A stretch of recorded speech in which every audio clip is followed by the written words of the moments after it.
কক্সবাজারের টেকনাফে cross ফায়ারে ward councillor Ekramul Haque হত্যা এবং জুলাই আগস্টে সাভারে শিক্ষার্থী আসহাবুল ইয়ামিন হত্যার ঘটনায় অভিযোগ আমলে নিয়েছে আন্তর্জাতিক অপরাধ ট্রাইব্যুনাল।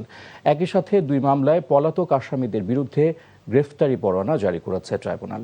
একরাম হত্যা মামলায় ক্ষমতাচ্যুত প্রধানমন্ত্রী শেখ হাসিনা সহ 11 জনকে আসামি করা হয়। রিপোর্ট করছেন হাসান জাবেদ।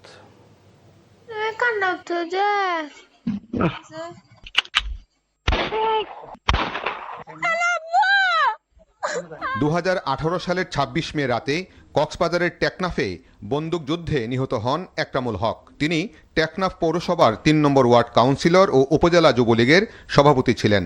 এই ঘটনায় সে সময় দেশ বিদেশে সমালোচনার ঝড় ওঠে।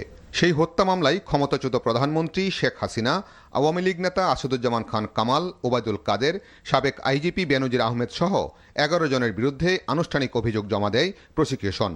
পরে তা আমলে নিয়ে পলাতক 8 আসামির বিরুদ্ধে গ্রেফতারি পরোয়ানা জারি করেন বিচারপতি নজরুল ইসলাম চৌধুরী নেতৃত্বাধীন ট্রাইব্যুনাল 2। এই মামলায় সাবেক সংসদ সদস্য আব্দুর রহমান বদি, আনোয়ার লতিফ ও মাহবুব আলম গ্রেফতার হয়ে কারাগারে আছেন।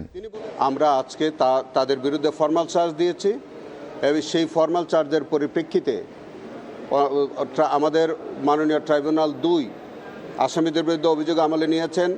সেখানে বেশ কয়েকজন আসামি গ্রেফতার ইতিমধ্যে আছে, তাদেরকে শোন অ্যারেস্ট করা হয়েছে এবং যারা পলাতক আছে তাদের বিরুদ্ধে গ্রেফতারি পরোয়ানা দেওয়া হয়েছে।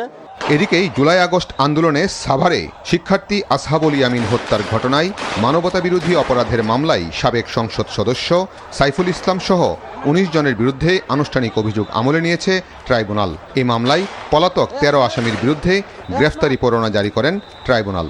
আমরা 19 জন আসামির বিরুদ্ধে ফর্মাল চার্জ দিয়েছি।